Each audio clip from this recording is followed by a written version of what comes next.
Morning traders. आज हम लोगों का 2 अप्रैल वेडनेसडे का दिन एंड दोपहर के 12 बजने वाले हैं। सो देख लेते हैं आज मार्केट किस तरह मोमेंटम कर सकता है एंड हमें किस तरीके से प्लानिंग करनी है। आज की वीडियो थोड़ी सी डिले हो गई है, sorry for that, but no issue, let's start. हमें शाम से पहले अगर वीडियो मिल जाए तो हम लोग पूरी प्लानिंग सही से कर सकते हैं, राइट। तो यहाँ पर आप देखोगे कि कल की क्लोजिंग काफ़ी अच्छी आई थी, बुलिश क्लोजिंग आई है बीटीसी पे, ऑलमोस्ट 85,000 के ऊपर जाके हमने क्लोजिंग करी है। एंड कल का वीडियो बहुत ज़्यादा इन्फॉर्मेटिव था, आप जाके एक बार चेक करोगे ना तो आपको ये चीज़ें समझ आएगी कि एवरी डे प्लानिंग किस तरीके से की जाती है। क्योंकि कल की वीडियो के अंदर मैंने आप लोगों को लाइव समझाया इस मार्केट कंडीशन को, जब ये चार्ट नहीं बना था, तो इससे बहुत ज़्यादा अच्छा एक्सपीरियंस मिलता है। एंड इवन आप पिछले एक हफ्ते की वीडियोस देखोगे तो ये जो सारा मूव आया है इसको हमने कैसे मैनेज किया है, इसमें क्या क्या ट्रेड्स लगाई थी, वो सारी चीज़ें आपको बहुत अच्छे से समझ आएगी। एंड आज की वीडियो में ये भी बात करेंगे कि एक ट्रेड भी लगी हुई थी हमारी सोल के अंदर हमारा ट्रेड जो है वो इनिशिएट भी हुआ था, उसका क्या रिजल्ट रहा, क्या इसके अंदर प्रॉब्लम था और इसमें मेरा ब्रेक इवन हिट हुआ एंड वो मैंने इसे कैसे मैनेज किया, क्या मेरी थॉट्स थी, वो सारी चीज़ें हम लोग आज के दिन डिस्कस करने वाले हैं। तो सबसे पहले कल की बीटीसी की क्लोजिंग बहुत अच्छी हुई है और कल की वीडियो आप उठा के देखोगे उसके अंदर मैंने यही बोला था कि मैं थोड़ा सा बुलिश साइड पर ज़्यादा रहूँगा बिकॉज 82,000 के ऊपर हम लोगों ने क्लोजिंग किया है। एंड यहाँ पे लर्निंग की चीज़ है स्टार। मैंने आपको उस टाइम भी बताया था कि स्टार एक ऐसा कैंडल है जो बहुत ज़्यादा न्यूट्रल होता है एंड नेक्स्ट डे मोमेंटम जिस साइड पर स्टार का हाई ब्रेक होता है या फिर उससे पहले ही इंट्राडे में जैसा सिनेरियो जिस साइड पे बनता है उसके उस साइड पर ब्रेकआउट करके कंटिन्यू करने के चांसेस जो हैं वो हमेशा ज़्यादा होते हैं। एंड हुई भी वही चीज़, यहाँ पर भी आप देखोगे मल्टीपल टाइम स्टार्स बने, देन उसके बाद हम लोगों ने एक अच्छा रिवर्सल कैंडल बनाया। यहाँ पे भी सपोर्ट पे मल्टीपल स्टार्स बने एंड उसके बाद हम लोगों ने एक अच्छा रिवर्सल डे देखा, राइट। अभी हम लोगों ने रिवर्सल ट्रेंड नहीं देखा, एक रिवर्सल डे आया था, राइट। तो ये बहुत ज़्यादा मज़ेदार था और आपको ये पिछली 2-4 वीडियो से काफ़ी अच्छा लर्न करने को मिला होगा। यहाँ पे भी आप देखोगे 2 दिन फ्राइडे और सैटरडे 2 दिन स्टार बना सपोर्ट पे और उसके बाद संडे के दिन काफ़ी अच्छा बुलिश क्लोज हुआ एंड मंडे के दिन कंटिन्यू हुआ। तो स्टार इसी तरीके से काम करता है। नेक्स्ट टाइम अगर आपको वन डे में ऐसा कुछ दिखता भी है तो आपको अच्छे से पता होगा कि इसको मुझे कैसे ट्रेड करना है, राइट, कैसे प्लानिंग करनी है। अब देख लेते हैं आगे क्या एक्सपेक्टेड रहेगा। अभी के लिए मैं बुलिश हूँ यहाँ पे क्योंकि 85,000 के ऊपर एक बहुत अच्छा क्लोजिंग किया है एंड क्लोजिंग कैंडल के बारे में भी मैंने आपको पिछली 4-5 वीडियो में अच्छे से समझाया है कि जिस कैंडल में इतना अच्छा क्लोजिंग होता है वो बहुत अच्छा स्ट्रांग होता है, वो दिखाता है कि बुल्स जो है वो डोमिनेट कर रहे हैं उस पर्टिकुलर डे पे। एंड एक्सपेक्टेड यही होता है कि अगर मार्केट ऊपर होल्ड करेगा तो फिर उसके बाद बुल्स जो हैं वो मार्केट को डोमिनेट करने की फिर से कोशिश करेंगे एंड एक नई रैली कंटिन्यू होगी, मार्केट फिर से अपने पुराने रेजिस्टेंस को टेस्ट करने जाएगा। एंड इसी चीज़ के बारे में सेम बात हम लोगों ने कल की वीडियो में करी है। मैं आपको बता रहा हूँ इस सीरीज़ को, ये जो हमारी सीरीज़ चल रही है, ये जो वीडियोज़ आ रही है रेगुलर, इसको बिल्कुल भी हल्के में मत लो, इसको वन टाइम वॉच के लिए मत रखो क्योंकि आप जितने बार देखोगे आपको कुछ यूनिक मिलना ही मिलना है। आप जितनी बार चीज़ों को जाके समझोगे कि यहाँ पे हम लोग क्या प्लान कर रहे थे, वहाँ पे हमारी साइकोलॉजी क्या थी, उससे आपको इतना फ़ायदा होगा फ्यूचर में। क्योंकि जब आप खुद से प्लान करने बैठोगे तब यही सारी चीज़ें आपके काम आने वाली हैं, राइट। तो ये चीज़ें बिल्कुल भी मिस मत करो, इन लर्निंग्स को एवरीडे लर्निंग लेते रहो। कोई क्वेश्चन होता है तो उसको कमेंट करो या फिर मेरे को डायरेक्ट डीएम भी कर सकते हो, मैसेज भी कर सकते हो व्हाट्सएप पे, तो मैं व्हाट्सएप पर भी हम लोग सॉल्यूशन देखेंगे। इस ऐसे ही बंदा ग्रो करता है, जब वो धीरे धीरे अपनी प्रॉब्लम्स देखता है, मिस्टेक्स को देखता है, फिर उस मिस्टेक्स को क्योर करता है, फिर अच्छी चीज़ें अपने आप होने लग जाती है। This is how growth works, right. तो यहाँ पर हम लोग एक बहुत अच्छा क्लोजिंग कर गए एंड उसके बाद आज आप देखोगे आज रेजिस्टेंस से डायरेक्टली नीचे आ रहे हैं एंड 50% एरिया के आसपास आ रहे हैं। जितने लोगों ने एमडीसी कोर्स किया उन लोगों को पता होगा एक रूल है हमारा 50% एरिया, 50% रूल। उसके अंदर ये होता है कि एक कोई भी पर्टिकुलर कैंडल है उसका 50% एरिया जो है वो सपोर्ट एंड रेजिस्टेंस की तरह काम करेगा, राइट। तो जब तक हम 50% के ऊपर ट्रेड कर रहे हैं वी आर बुलिश और पूरे चांसेस रहेंगे कि इवनिंग तक मार्केट वापस से रिकवर करके अप साइड को चला जाए। एक बार अगर हम 50% के नीचे आके ट्रेड करने लगे तो सिनेरियो थोड़ा सा डिफरेंट हो जाता है, राइट। तो ये चीज़ अपने माइंड में रखना। आज के दिन भी मेरा प्लान बहुत सिंपल है, अगर मार्केट 50% के एरिया से कुछ अच्छा बनाता है बुलिश तो मैं ट्राई करूंगा कि एक रिकवरी के लिए अपसाइड को जाऊं और अगर मैं वो मिस कर जाता हूं देन मैं वेट करने वाला हूं क्योंकि मोमेंटम तो पेंडिंग है। मोमेंटम तो आज इतना बड़ा बुलिश बन सकता है 50% से सपोर्ट लेके, हो सकता है मार्केट 86,000 नेक्स्ट रेजिस्टेंस है उसके ऊपर जाने की कोशिश करे, लेकिन रेजिस्टेंस ब्रेकआउट को ट्रेड करना मैं अभी इतना समझदारी नहीं समझता। कॉज आप जानते ही हो कि मेरा जो सेटअप होता है वो जनरली रिवर्सल्स पे काम करेगा। या तो मुझे ब्रेकआउट अगर ट्रेड करना है तो मेरे को एक अच्छी रेंज चाहिए, एक अच्छा बिल्डअप चाहिए, या फिर कोई अच्छा पैटर्न चाहिए। अब उसमें मेरे को ब्रेकआउट मिलेगा तो मैं ट्रेड करूँगा। डायरेक्टली लेवल के ऊपर ब्रेकआउट होकर क्लोज होना वो मेरे को पसंद नहीं है, वो मेरा सेटअप नहीं है, राइट। मैं रिवर्सल के लिए ज़्यादा अच्छा ट्रेड करता हूँ, यानी कि अगर 50% के आसपास मुझे एक रिवर्सल मिल गया, आया 50% पे, वहाँ बॉटम बनाया, देन जाने की कोशिश कर रहे हैं, तो वो मेरा परफेक्ट सेटअप है। और इसीलिए मैंने आपको 1-2 दिन पहले की वीडियो में बताया भी था कि आप एक्चुअल में अपनी हैबिट और एक्सपर्टीज़ को ट्रेड कर रहे हो, तो इसीलिए उसी जगह पे ट्रेड करो जिस जगह की आपको एक्सपर्टीज़ है, जिस जगह की आपको हैबिट है। और उन जगहों पे रिस्क लो तो भी बहुत कम लो जिन जगहों पे आपको कोई हैबिट नहीं है, जिन जगहों पे आप लोग आपकी कोई एक्सपर्टीज़ नहीं है, राइट। तो आज के दिन भी मेरी यही प्लानिंग रहेगी। I am bullish currently, and मैं तब तक बुलिश रहूँगा जब तक मार्केट 82,000 के पास ना आ जाए या फिर इसको ब्रेक ना कर दे, राइट। तब तक मैं बुलिश रहूँगा। हो सकता है आज नेगेटिव डे हो, कल थोड़ा सा नेगेटिव हो, फिर बाउंस जाने की कोशिश करे ऐसा डबल बॉटम। जब तक 82,000 मार्केट होल्ड कर रहा है आई एम बुलिश।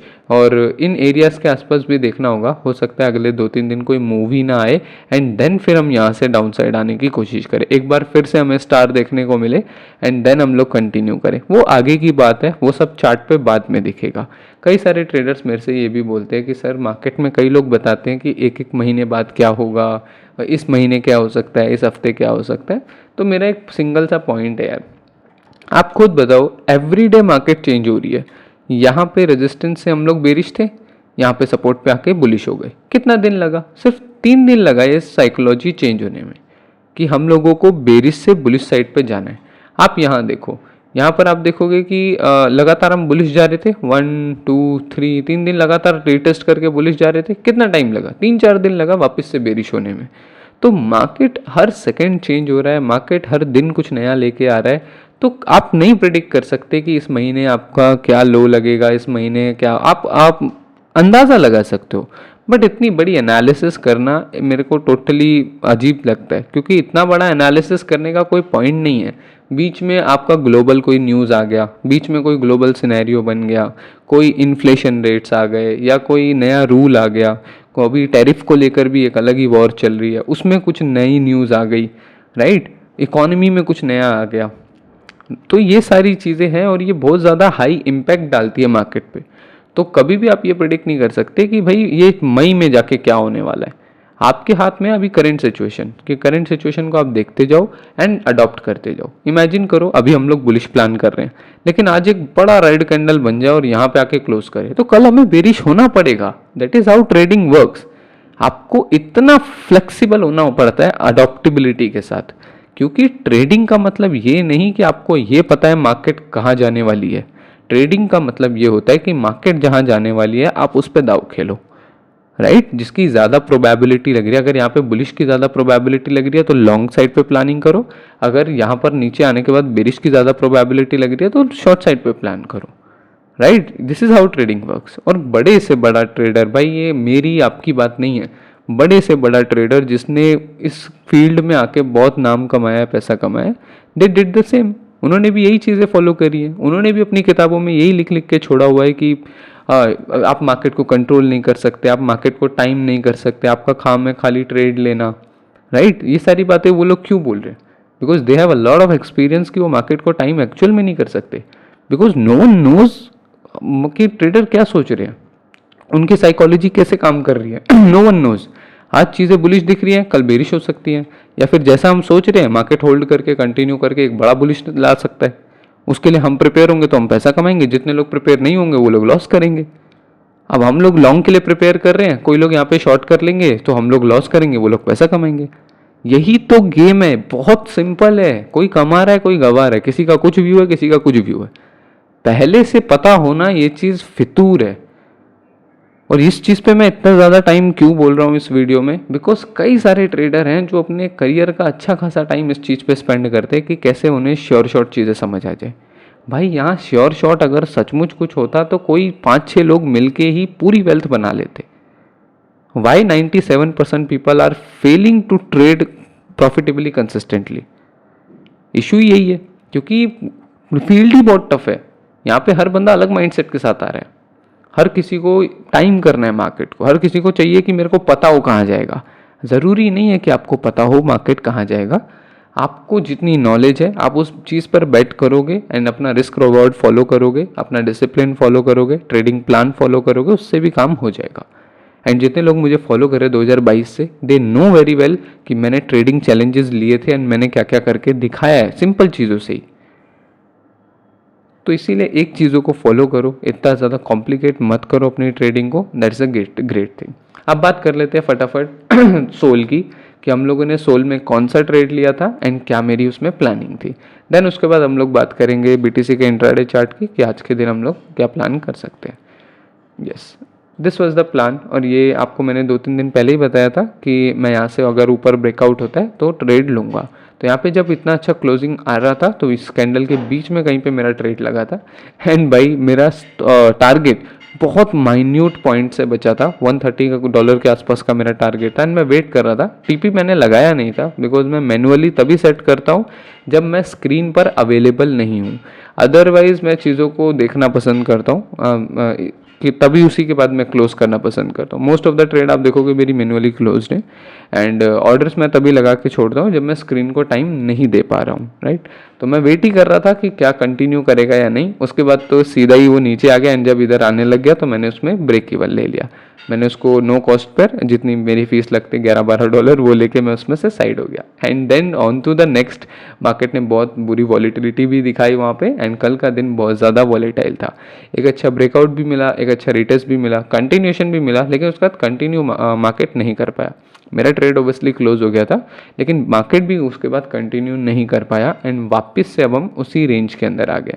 तो सिंपल है, सोल के लिए अभी भी यही सपोर्ट है। इस सपोर्ट पे लेट्स सी क्या फिर से बाउंस बैक करने की कोशिश करेंगे या फिर यहाँ पे सस्टेन करके इस बार फॉल करने वाले हैं, ये चीज़ देखने वाली होगी। बाकी बीटीसी स्ट्रॉन्ग नज़र आ रहा है 1 आवर के अंदर। बीटीसी हो गया, इथीरियम हो गया, इथीरियम भी बहुत अच्छा नज़र आ रहा है। अगर आप देखोगे इथीरियम कल भी मैं आपको यही बात बता रहा था कि एक inverted head and shoulder type की चीज़ बन के मार्केट निकल जाएगा। अगर मार्केट ने यहाँ पे आप देखो इसी तरीके का एक पैटर्न बना, inverted head and shoulder, resistance के ऊपर क्लोजिंग भी करी इथेरियम ने एंड बहुत अच्छा मूव दिया। उसके बाद आज सुबह एक डबल टॉप बना के पुराने रेजिस्टेंस से मार्केट वापस आ रहा है। तो now it's testing the support कि यहाँ से हम सपोर्ट ले पाएंगे या फिर यहाँ से होल्ड करके नीचे आने वाले हैं। ये दो चीज़ें वहाँ पे आपको प्राइस को देखते हुए कंफर्म करनी होगी।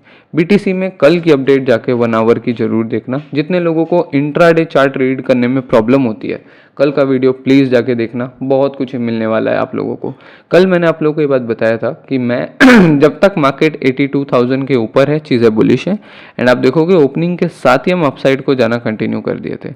यहाँ पे 83,500 का रेजिस्टेंस था, उस पर आप देखोगे इन्वर्टेड हेड एंड शोल्डर जैसा पैटर्न बना एंड देन कंटिन्यू किया। रीटेस्ट करने आए, थोड़ी वॉलीटिलिटी हुई, देन उसके बाद अच्छा क्लोज जाके किया।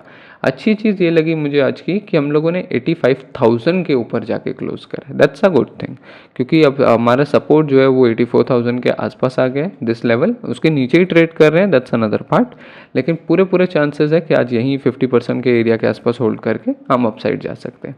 एंड यस, जितने लोगों को 50% का कॉन्सेप्ट में थोड़ा प्रॉब्लम आ रहा है, आप ऐसे भी कैलकुलेट कर सकते हो। पिछले दिन का लो ले लो एंड फिर पिछले दिन का हाई ले लो, राइट। तो फिबोनाची में फिबोनाची टूल है ये, आपके चार्ट पर यहाँ मिल जाएगा आपको, दिस वन। तो यहाँ लगा लो एंड देन आपको पता चल जाएगा कि 50% एरिया कौन सा है, राइट। मुझे तो कैंडल देख के समझ आ जाता है बिकॉज मैंने इतनी बार कर लिया ये काम। लेकिन आप लोग जितने लोग बिगनर है ऐसे लगा के देख सकते हो। उसके बाद आपको एक लेवल मिल जाएगा, प्राइस लेवल, वहाँ पे आप हॉरिजॉन्टल लाइन लगा लो या फिर रेक्टेंगल लगा लो। ओबियसली कभी भी कोई भी एरिया होता है वो कोई भी इंपॉर्टेंट लेवल होता है वो एक एरिया होता है। और ये कल की वीडियो में भी मैंने बताया था। अगर बात कर रहे हैं हम लोग कि 81,000 सपोर्ट है, तो एक्चुअल में 81,000 प्राइस सपोर्ट नहीं है, वो पूरा एरिया सपोर्ट है, राइट। और अगर हम लोग बात करें कि 85,000 से रिजेक्ट हो रहा है, तो एक्चुअल में वो 85,000 से लेके 86,000 ये सारा रेंज होता है। तो इसीलिए 50% में भी ये एरिया जो होगा वो इंपॉर्टेंट होगा। तो यहाँ पे देखने वाला होगा, अगर यहाँ कुछ अच्छा मिलता है देन आप ऐसा कंटिन्यू कर सकते हो, क्योंकि ट्रेंड फिर रिटेस्ट कर करके कंटिन्यू करने के लिए जाएगा। एंड अगर मार्केट को बेरिश ही जाना है तो 85,000 इज़ द गेम। मार्केट 85,000 के ऊपर नहीं जाने वाला, यहाँ पे हम लोग वेट करेंगे, ऊपर नीचे करेंगे, देन उसके बाद आज या कल के अंदर ऐसा हो सकता है कि कंटिन्यू करें। वो चीज़ें आपको तभी पता लगेगी टाइम के साथ, जब आप देखोगे कि इवनिंग सेशन में क्या मूव आ रहा है, कोई पैटर्न बन रहा है नहीं बन रहा, ये सब तभी समझ आता है। पहले कोई नहीं बता सकता कि मार्केट ऐसा जाएगा या ऐसा जाएगा, राइट। वो कोई नहीं बता सकता। हमारे पास रेजिस्टेंस आ गया है, हमारे पास 2 सपोर्ट आ गए हैं, हमें उसी के ऊपर चलना है। अब यहाँ पर कुछ अच्छा बन जाए तो रिस्क ले सकते हैं, कुछ नहीं बने तो चुपचाप बैठे रहो। ऊपर जाके कुछ बन रहा है तो रिस्क ले सकते हैं, कुछ नहीं बन रहा है तो आराम से बैठे रहो। ये छोटे मोटे सिनेरियो होते हैं, राइट। तो आपको आज से समझ आ ही गया होगा कि अभी तो मैं शॉर्ट की ज़्यादा प्लानिंग नहीं करने वाला, क्योंकि मार्केट ने एक बहुत अच्छा क्लोजिंग दिया है यहाँ पे। ओबियसली हम लोग बेरिश मार्केट के अंदर है एंड मार्केट काफ़ी ज़्यादा सस्टेन नहीं कर पा रहा है लॉन्ग्स को। पिछली बार भी आप देखोगे जब हम लोगों ने अच्छी रैली करी थी, ये वाली जगह संडे और मंडे जो सस्टेन के बाद आया था, फ्राइडे और सैटरडे मार्केट ने होल्ड किया, देन संडे को ब्रेकआउट किया और मंडे को उसी का कंटिन्यू किया। आप देखोगे हम रेजिस्टेंस को होल्ड ही नहीं कर पा रहे थे, बार बार वहाँ जा रहे थे, बार बार रिजेक्ट हो रहे थे, बार बार जा रहे थे, बार बार रिजेक्ट हो रहे थे। इवन यहाँ पे जब फ्लैग बनाया था तब भी एक होप थी कि मार्केट शायद ब्रेक करके कंटिन्यू करे, बट ऐसा नहीं किया। मार्केट ने डाउन साइड को फिर से रैली दिया। उससे पहले अगर आप देखोगे, उससे पहले भी हम लोगों ने 19 ऑफ मार्च को मूव दिया था अच्छा खासा, लेकिन फिर रेजिस्टेंस के ऊपर होल्ड नहीं कर पाए कि होल्ड करे एंड देन निकले, मार्केट ने वहाँ से तुरंत रिजेक्शन ले लिया। तो मल्टीपल टाइम्स ये चीज़ें चार्ट पे हमें देखने को मिल रही है कि प्राइस जो है वो लॉन्ग साइड पे इतना होल्ड नहीं कर पा रही है। तो दिख रहा है कि चीज़ें कहीं ना कहीं बेरिश हो रही है, राइट। बट इसका लॉन्ग टर्म इफेक्ट कुछ नहीं होता आपको खाली ये ऑब्जर्वेशन के लिए होता है। ऐसा नहीं कि चीज़ें बेरिश हो रही हैं तो हम शॉर्ट बना लें या ये बना लें। इन्फॉर्मेशन को ट्रेड मत किया करो। अगेन, ट्रेड करना, एनालिसिस करना, दो बहुत डिफरेंट चीज़ है।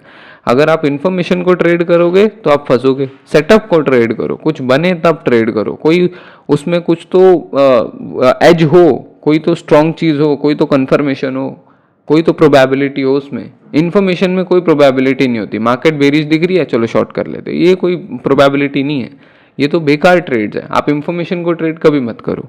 आप हमेशा सोचो कि आपको एक अच्छा सेटअप ट्रेड करना है, क्योंकि वही आपको प्रॉफिट्स की तरफ लेके जाएगा, राइट। तो ये मेरा इंट्राडे प्लान होगा। होप आज का पूरा एनालिसिस आपको समझ आया हो। आज मैंने थोड़ा लॉन्ग वीडियो बनाने की कोशिश करी है ताकि आप लोगों को चीज़ें इन डेप्थ में समझा सकूं एंड धीरे धीरे समझा सकूं, ताकि कोई भी पॉइंट जो है उसकी सीरियसनेस जो है वो मिस ना हो, राइट।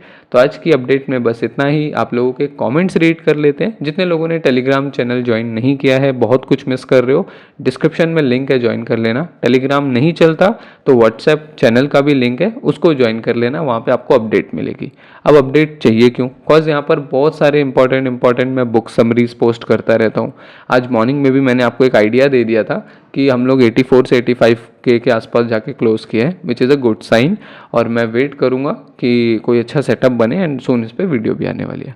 कल के दिन भी मैंने आपको बताया था कि काफ़ी वॉलेटाइल हो गया था मार्केट। मेरा प्रॉफिट भी अच्छा खासा गया भी था ऑलमोस्ट 500-600 गया था, लेकिन ओब्वियसली टारगेट से पहले बुक करना is not in my rule book, तो इसीलिए मैंने वेट किया एंड देन उसके बाद मार्केट सडनली उसी के साथ नीचे आ गया। But that's totally okay, which is a part of the game. और आज आप लोगों को समरी भी मिल जाएगी कि पिछले मंथ मैंने कितनी ट्रेड करी, कितना प्रॉफिट हुआ, कितना लॉस हुआ, उसकी समरी भी आज आप लोगों को इंस्टाग्राम पे मिल जाएगी। उसका लिंक भी डिस्क्रिप्शन में है, मैं वहाँ पे पूरी हाईलाइट्स डालने वाला हूँ, तो वहाँ से आपको मिल जाएगी। तो कॉमेंट्स रीड कर लेते हैं आप लोगों के फटाफट। राणा भाई पूछ रहे हैं, sir please talk about capital, some possible ways to arrange it from your experience and how to manage it। सबसे पहली चीज़ मेरे ख्याल से one of the wise comment है जो अभी तक मेरे को मिला है, क्योंकि हर कोई सेटअप पे बात करता है, स्ट्रेटजी पे बात करता है, बट बहुत कम लोगों को ये बात पता है कि 90% गेम आपके कैपिटल में छुपी होती है। जिसके पास जितना ज़्यादा कैपिटल होता है वो अपनी ट्रेडिंग को उतने अच्छे से मैनेज करता है। नो डाउट रूल इम्पॉर्टेंट है, एक्सपीरियंस इम्पॉर्टेंट है, स्किल्स इम्पॉर्टेंट है, और भी बहुत सारे डिफरेंट फैक्टर मैटर करते हैं। बट 90% ऑफ द टाइम जिसके पास अच्छा कैपिटल है वो उसको थोड़ी नॉलेज मिल जाए, थोड़ा प्रैक्टिस कर ले और डिसिप्लिन्ड हो जाए तो सारा काम ईजी है। लेकिन अगर नॉलेज भी है, अच्छी प्रैक्टिस भी करता है, डिसिप्लिन भी है, लेकिन कैपिटल ज़्यादा बड़ा नहीं है, तो ऑटोमेटिकली वो लॉस में जाने वाला है। इवन मैंने कई जगह पर ये बात कही भी हुई है कि small capital is actually suicide. अब वो क्यों है उसके बारे में ना मैं आपको एक छोटी सी टेस्टिमनी देता हूँ, उससे शायद आपको समझ आ जाए। एंड इस पर आपके थॉट्स अलग हो सकते हैं, लेकिन एज़ पर माई एक्सपीरियंस मेरा थॉट तो यही है और मैं आपको समझाता हूँ क्या। मान लो कि दो कंडीशन है, एक ए ट्रेडर है, एक हाइपोथेटिकल सिचुएशन बनाते हैं, एक बी ट्रेडर है, राइट। एक ए ट्रेडर है, एक बी ट्रेडर है। ए ट्रेडर के पास है $50,000 एंड बी ट्रेडर के पास है ट्रेड करने के लिए $500। This is their capital, right. ये उनका कैपिटल है, ये उनका मार्जिन नहीं है, ये उनका कैपिटल है। अब ए ट्रेडर ने पहले दिन ट्रेड किया एंड उसको चलो लगा लेते हैं 1% का प्रॉफिट हो गया, राइट। 1% का प्रॉफिट अगर ए ट्रेडर को हो जाता है विच इज टोटल $500, राइट। अब बी पर्सन ने भी 1% का प्रॉफिट किया अपने कैपिटल के ऊपर। This is all about capital, right. और उसके बाद उसको कितना प्रॉफिट मिलता है? $5। So simple, right. उसके बाद आप देखो सेकेंड डे अगर वो ट्रेड करते हैं, सेकेंड डे इमेजिन करो कि 2% का प्रॉफिट हो गया एंड $50,000 वाला ट्रेडर जो है वो $1,000 अर्न कर गया एंड इनको भी 2% का प्रॉफिट हुआ, $10 इन्होंने भी अर्न करा। अब इशू ये है, अब आप ध्यान से इस चीज़ को, सिचुएशन को देखना। इनके 1500 कंप्लीट हो गए वीक के, विच is a very good thing, क्योंकि इसमें उनके एक्सपेंस भी निकल जाएंगे, इसमें उनकी सेविंग्स भी हो जाएगी और इसमें उनका कहीं पे अगर उनको इन्वेस्टमेंट करनी है तो थोड़ी बहुत वो भी कर लेंगे। भाई $1,500 is a quite a good amount. Even वो मंथ अगर उनका पूरा महीना भी वो ट्रेड नहीं भी करेंगे तो भी चल जाएगा, कॉज $1,500 इज़ इनफ। कोई भी आप सेविंग करनी हो, एक्सपेंसेस मैनेज करने हो आपको, या इन्वेस्टमेंट भी थोड़ी बहुत करनी हो कि $100-200 कहीं भी डालने हैं या कुछ भी है, तो वो सब मैनेज हो जाता है $1,500 में for a half of month या फिर full of month, most of the houses. तो ये हो गया इनका। लेकिन इन भाई साहब का क्या चल रहा है? $15। याद रखना कि अब आपको कितना बड़ा गैप दिखेगा कि इन्होंने भी सेम ट्रेडिंग करी, सेम सेटअप पकड़े, इन्होंने भी सेम ट्रेडिंग करी, सेम सेटअप पकड़े, सेम ही गेम है। अब दिक्कत कहाँ आएगी? माइंडसेट में। इनके खर्चे वर्चे सब पूरे हो गए, ही इज़ कंफर्टेबल नाउ। अब वो ट्रेड नहीं भी करेगा तो उसको चलेगा क्योंकि उसका कैपिटल 3% से बढ़ गया, उसको जानता है कि मेरे इसमें हो जाएगा। But the situation which lies on be, उसका सिर्फ $15 बना है और आई थिंक इसमें उसका इलेक्ट्रिसिटी बिल भी नहीं जाएगा। दैट्स वाई वो और ट्रेड करेगा, बिकॉज उसकी नीड ज़्यादा है। उसकी वो ये नहीं देखेगा कि मार्केट अवेलेबल है या नहीं पैसा देने के लिए, सेटअप बन रहा है कि नहीं बन रहा। वो ये देखेगा कि मेरी नीड है, I want to go for a trade. बहुत छोटा सा एग्जाम्पल है, लेकिन जितनों को सही से समझ आया होगा मुझे कमेंट में बताना कि ये चीज़ आपको समझ आई कि नहीं। एंड दैट्स वाई आई से 90% is the game of psychology. जिसको पैसों की ज़रूरत नहीं है वही बना रहा है, जो शांत है, जो सेटिस्फाइड है, वही पैसा यहाँ पे बना रहा है। जितने लोगों को और चाहिए उनको कुछ नहीं मिल रहा है यहाँ पे। अब इनकी ट्रेडिंग इतनी अच्छी हुई लेकिन इनका कैपिटल इतना छोटा है कि इनको वो ट्रेडिंग अच्छी भी नहीं लगेगी कि यार अभी तो सिर्फ $15 कमाए हैं, एटलीस्ट एक हफ्ते में जब तक 50 ना हो तब तक बात नहीं बनेगी। एंड यहाँ पे अभी भी वीडियो देख रहे होंगे कई सारे ट्रेडर जिनको ये बात लॉजिकल लग रही होगी कि हाँ यार एटलीस्ट तो 50 बनना चाहिए। पहले हफ्ते में अगर 500 का 50 नहीं बनाया तो कैसी ट्रेडिंग कर रहे हो आप? भाई मैं आपको समझाता हूँ, ये जो आप बोल रहे हो कि 500 का 50 बना लिया पहले हफ्ते में, तो ये कौन सी बड़ी बात है? इट इज एक्चुअल में 10% ऑन अ वीक। एक हफ्ते में ये 10% का प्रॉफिट है। इतना बैंक्स नहीं कमा पा रही, बड़ी बड़ी कंपनीज नहीं इतना रिटर्न जनरेट कर पा रही अपने इन्वेस्टर्स के लिए, हेज फंड्स इतना पैसा नहीं बनाती हफ्ते महीने का या 6 महीने का। उनकी भी रिटर्न 12%, किसी का 18%, किसी का 19%, बैंक्स आपको 7-8%। एक हफ्ते में वो ट्रेडर जिसके पास $500 है वो बैंक से भी ज़्यादा पैसा बनाने की सोच रखता है, and that is the main problem. So इसीलिए ये छोटे से एग्जांपल से अगर आप लोगों को चीज़ें समझ आई हो तो वेल एंड गुड, अदरवाइज मुझे कमेंट करके बताना, मैं एक ब्रीफ वीडियो भी इसके ऊपर बना दूंगा ताकि आप लोगों को अच्छे से चीज़ें समझ आए। But that is the game. जो बड़ा कैपिटल है उसके अंदर चीज़ें बहुत सॉल्यूबली हो रही हैं, जो छोटा कैपिटल है उसमें बहुत डिफ़िकल्टी आ रही है। इवन मैं आपको अपना एग्जांपल देता हूँ, मेरे हर ट्रेड में मेरे टोटल कैपिटल का 0.3 से लेके 0.5% का रिस्क होता है, राइट। मेरे पास इस टाइम पे 100K का कैपिटल है for trading in futures only, and उसके अंदर मैं $300 या $500 का मैक्सिमम रिस्क रखता हूँ, उससे ज़्यादा मैं रिस्क नहीं चाहता। उसके ऊपर मैं कमाता हूँ मंथली का 9%, 7%, या फिर कई बार लॉस में जाता हूँ तो 8-8% लॉस भी होता है, 4%, 5%, ऐसा इस तरीके से मैनेज करते। तो इसीलिए जब ट्रेडर्स मेरे से पूछते हैं कि सर आपने एवक्स की ट्रेड को इतना होल्ड कैसे कर लिया, बिकॉज रिस्क पे ही कुछ नहीं है। मैं जानता हूँ कि रिस्क पे ही कुछ नहीं है, मेरे को एटलीस्ट उसमें से 3-4 हज़ार भी निकाल लूँगा तो मेरा 4% कैपिटल मंथली ग्रो कर गया, मेरे को ट्रेड करने का ज़रूरत क्या है। आज जाके आप इवनिंग तक आपको मेरी पूरी ट्रेड समरी मिल जाएगी कि पिछले महीने मैंने कितनी ट्रेड करी, क्या क्या। आप देखना मेरी ट्रेड, मेरे को एग्जैक्टली नहीं पता, लेकिन मेरी ट्रेड 7 से 8 से ज़्यादा नहीं होने वाली, क्योंकि मेरे को पता है मेरा मंथली ट्रेड इतना ही होता है।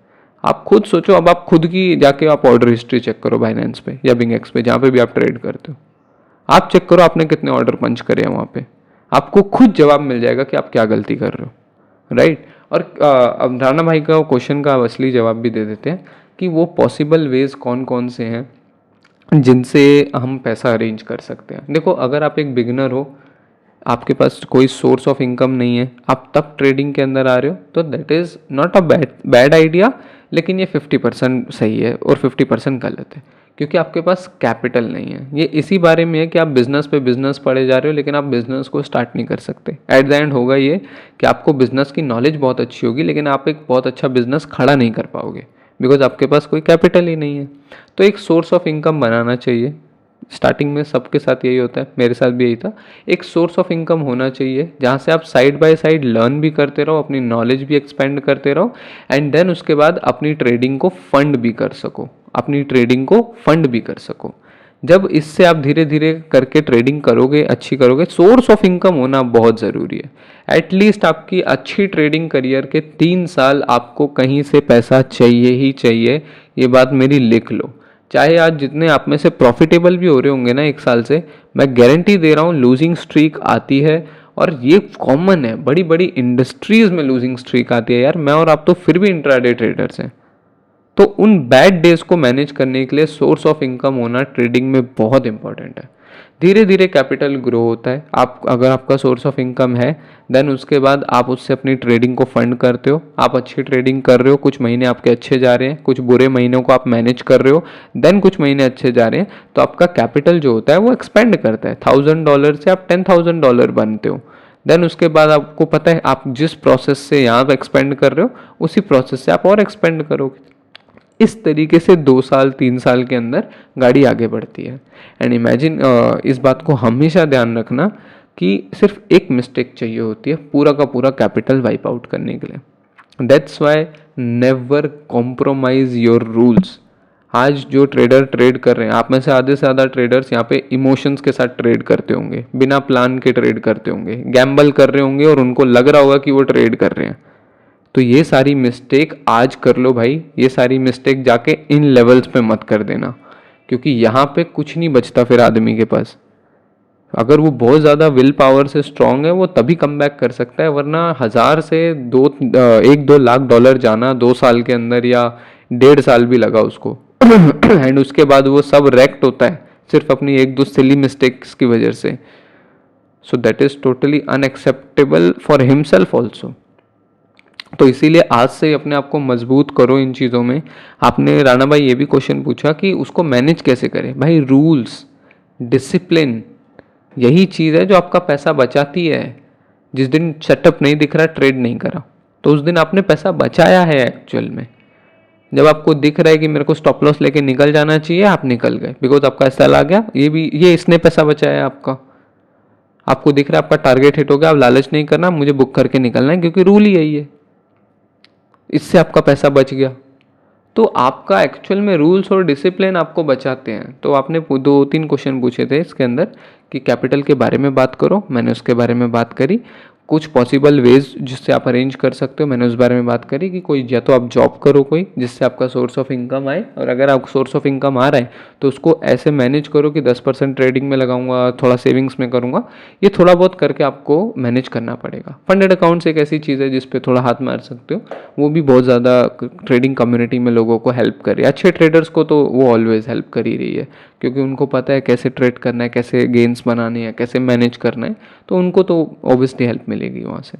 From your experience how to manage it. And management का मैंने आपको बता दिया, डिसिप्लिन रहना पड़ेगा भाई, तभी पैसा मैनेज होता है। वरना आप खुद देखो, जितने भी यहाँ पे हैं जिनके हाथ में सैलरी आती है या फिर जो बिजनेस कर रहे हैं जिनका एक इनकम आता है, वो अच्छे से जानते हैं कि डिसिप्लिन एक ऐसी चीज़ होती है, डिसिप्लिन और अपने रूल्स।